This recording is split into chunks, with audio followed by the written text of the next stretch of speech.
प्रधानमंत्री नरेंद्र मोदी जी का जो स्वप्न है, जो साकार होने वाला है उनके इसी टर्म में, India is going to become the third most powerful economy of the globe. प्रधानमंत्री माननीय नरेंद्र मोदी जी ने 2047 तक विकसित भारत, इसका स्वप्न देखा है, ये साकार हो रहा है। तो इसलिए बैंकिंग सिस्टम एक रोबोस्ट तरीके से काम करे, उसमें रिफॉर्म्स हो, ये अनिवार्य है। इससे पहले मेरे ज्ञानी मित्र बोल रहे थे, उन्होंने एक है तो सेफ है कहा, मैं कहूँगा ठीक कह रहे थे। जब recognition of the problem in the banking sector, recognition of the problems in the banking sector, and then recovery and resuscitation, recapitalization of the public sector banks और reforms, जब ये चारों आयाम एक हो जाते हैं तो पब्लिक सेक्टर बैंक सेफ हो जाते हैं। जब रिफॉर्म्स एक हो जाते हैं तो बैंक सेफ हो जाते हैं। और मोदी जी जब कहते हैं एक है तो सेफ है, वो केवल हम सब के लिए एक मंत्र नहीं है, वो हम सब के लिए हर धारा में, चाहे बैंकिंग रिफॉर्म्स के लिए भी ये महत्वपूर्ण है। As far as the amendment of the banking sector is concerned, permit him to speak. It is to streamline the banking operations, to align them with the contemporary financial practices. It is the commitment of Prime Minister Narendra Modi to improve the bank governance, and it is to enhance the investors' protection. Also, to enhance the depositors' protection. As far as this amendment is concerned, let me also thank the Honorable Prime Minister and the Honorable Finance Minister who is present in the House, that in fact in this amendment, the number of nominees have been increased. We are talking about the middle class. Today, a middle class person can nominate 4 nominees in succession और simultaneously.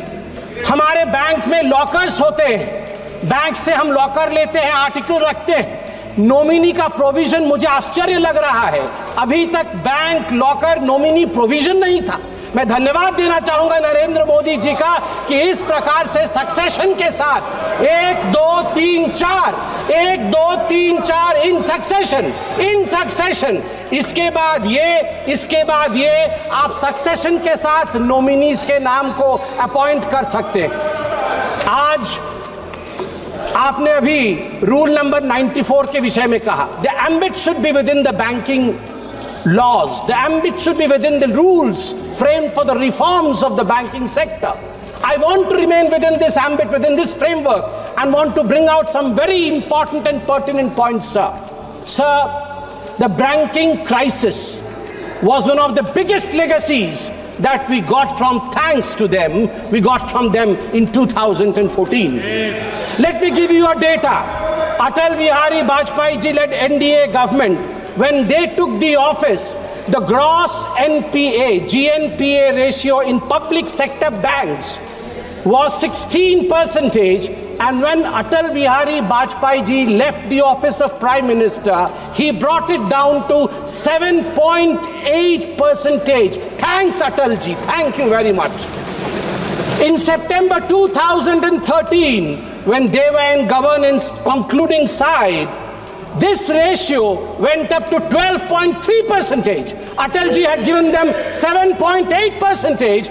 It went up thanks to the phone banking system. Dada, ठीक আছে तो English टा? Phone banking system. Phone banking system. You are trying to improvise upon me, so I thought I'll take your permission and I'll seek your permission. Phone banking system of the Congress Party, where the 2 P's. You need not be a performer, but you need to be a powerful man with powerful connections in the system. Phone उठा करके इनके नेता बोलते थे, loan दे दो, loan वापस आएगा कि नहीं देखना नहीं है। देखना नहीं है। ये इसी फोन बैंकिंग सिस्टम का नतीजा रहा कि हम एनपीए में गले तक डूब गए थे। थैंक यू नरेंद्र मोदी जी, आपने इंसॉल्वेंसी बैंकिंग कोड लाके आज सिस्टम को सुधारने का काम किया है। आज हम आगे बढ़े। आज मैं हाउस से एक निवेदन करूंगा। मैं पहली बार का सांसद हूं, सब ज्ञानी गुणी लोग बैठे। नहीं, आप भी ज्ञानी है सर, मैं आपके ऊपर कोई आक्षेप नहीं लगा रहा। आप ज्ञानी गुणी लोग बैठे हैं। मैं आपसे एक निवेदन कर रहा हूं कि आज आप नागरवाला केस जरूर पढ़ें। हम पार्लियामेंट में खड़े हैं sir. I want to bring to your notice a famous case of 1971. May 24, 1971, there was a phone call. There was a phone call to the parliamentary branch of State Bank of India. Phone uthaya Mr. Malhotra, the bank manager, and he heard the voice of Mrs. Indira Gandhi, the then Prime Minister. Indira Gandhi said in 1971 to Nagarwala, 60 lakh रुपए दे दो, 60 लाख रुपए दे दो bank से निकाल करके नगरवाला जी को। 60 लाख रुपए bank से निकाल करके इंदिरा गांधी जी के कहने पर नगरवाला को दे दिया गया। बाद में इस पूरे इशू पे रेड्डी कमीशन बैठा। इंदिरा जी का नाम तो नहीं आया, मगर उनको क्लियरेंस भी नहीं मिली पूरी तरीके से।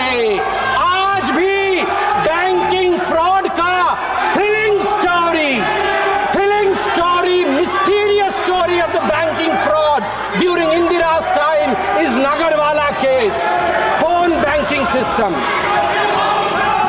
सभापति महोदय, मैं आपको बताना चाहता हूं कि जहां तक ग्रॉस एडवांसेस है बैंकिंग सिस्टम का, ग्रॉस एडवांसेस, सभापति जी मैंने ऐसा कुछ तो नहीं कहा है कि लोग मेरे पे नाराज हो रहे हैं। सभापति जी, जहां तक ग्रॉस एडवांसेस है पीएसबी, पब्लिक सेक्टर बैंक्स का, आपको जान के आश्चर्य होगा कि 2004 मार्च में ये 6.6 लाख करोड़ का था ग्रॉस एडवांसेस। जो ऋण दिया जाता है तुरंत वापस लेने के लिए, वो ग्रॉस एडवांसेस 6.6 लाख करोड़ का था।